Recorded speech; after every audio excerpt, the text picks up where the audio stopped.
இமுகி சொல்லி யூரி லீராங்க ஹேர்பினால குத்துனதால அவன் நிறைய ரத்தம் வந்து உயிருக்கு போராடிட்டு இருக்கிறான். அப்படியே அவன் யூரியோட ஃபேஸை டச் பண்ணிட்டு ஏன் இப்படி பண்ணான்னு கேட்டுட்டு கீழே விழுந்து மயங்கிடுறான். அதுக்கப்புறம் தான் இவளுக்கு சுயநினைவு வந்து இவ பண்ணது எல்லாம் ஞாபகம் வருது. இவ உடனே சிஞ்சுக்கு கால் பண்ணி இங்க வர சொல்ல அவன் கூடவே லியோனும் அங்க வந்துடுறான். அப்ப சிஞ்சு லீராங்க்கு ட்ரீட்மெண்ட் கொடுத்துட்டு என்னாச்சுன்னு யூரி கிட்ட கேட்டதுக்கு இவ தான் லீராங்க அட்டாக் பண்ணதா சொல்லி ஆனா வேற எதுவும் இவளுக்கு ஞாபகம் இல்லைன்னு சொல்லிடுறா.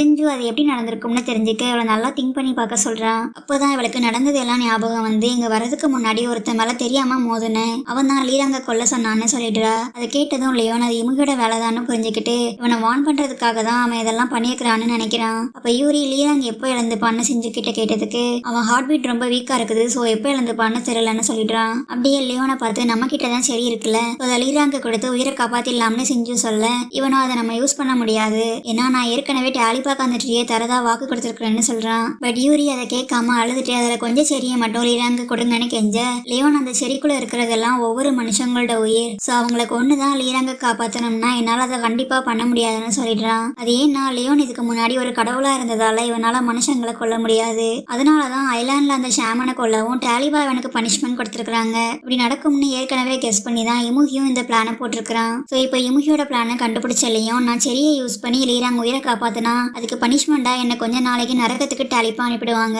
அந்த டைமை யூஸ் பண்ணி இமுகி அவனுக்கு வேணுங்கிற எல்லாத்தையும் பண்ணிடுவான்னு சொல்றான். அப்படியே இவங்க கிட்டையும் செடியை யூஸ் பண்ணக்கூடாதுன்னு சொல்லிட்டு நான் ஃபர்ஸ்ட் இமுகியை பிடிச்சு கொண்டுடுறேன்னு சொல்ல அதை கேட்டு கோவமான யூரி லியோன கோவத்துல அடிக்கிறா. அப்ப வெளியில வந்த லியோன் அங்க கிம்சு இருக்கிறத பார்த்ததும் இவனை ஏற்கனவே பார்க்ல மீட் பண்ணிருக்கிறோம்னு இவனுக்கு ஞாபகம் வருது. இங்க அதே டைம் ஸ்னேல் பிரெட் ஜியா பாஸ் கூட சேர்ந்து ட்ரிங்க் பண்ணிட்டு இருக்கப்போ அவர் இவங்களை பிடிச்சிருக்குன்னு சொல்லிட்டு இவங்களை எப்பவும் ஹாப்பியா வச்சுக்கிறதாவும் ப்ராமிஸ் பண்றாரு. அதை கேட்ட ஸ்னேல் பிரெட்டுக்கு என்ன பதில் கொடுக்கறதுனே தெரியல. இப்ப யூரி தூங்காம லீராங் பக்கத்திலேயே இருக்கிறத பார்த்த சிஞ்சு லியோன் ஏற்கனவே நிறைய டைம் இமுகி கூட சேர வேணாம்னு லீராங்க வார்ன் பண்ணிருக்கிறாரு, பட் அதை லீராங் கேட்காததாலதான் இந்த நிலைமையில இருக்கிறான்னு சொல்ல யூரி மறுபடியும் இது எல்லாம் இவளோட தப்பு தானே நினைச்சு அழ ஆரம்பிச்சிட்டுறா. இப்போ வீட்டுக்கு வந்த லியோன் எப்படி லீராங் உயிரை காப்பாத்துறதுன்னு யோசிச்சுட்டு இருக்க, ஆனா இவனுக்கும் செரி ட்ரீ மட்டும்தான் ஒரே வழின்னு ஃபீல் ஆகுது. நெக்ஸ்ட் டே ஆகியும் லீராங் கண்ணை திறக்காததால இவ அவனோட காயத்துக்கு போட்டிருக்கிற கட்டை சேஞ்ச் பண்ண பாக்குறா. பட் இவ தப்பா பண்றத பார்த்த கிம்சு அவனே லீராங்கோட உண்டை கிளீன் பண்ணி கட்டு போட்டு விட்டுடுறான். அதை பார்த்த யூரி உனக்கு எப்படி இதெல்லாம் தெரியும்னு கேட்க அவனும் என்னோட அம்மாவை அப்பா அடிச்சதும் நான் தான் அவங்களுக்கு கட்டு போட்டு விடுவேன்னு இவனோட கதையை சொல்றான். ஸோ இவளும் அப்போ நீயே லீராங் கூட இருந்து ஒழுங்கா பாத்துக்கோன்னு சொல்லிட்டு வெளியே போயிடுறா.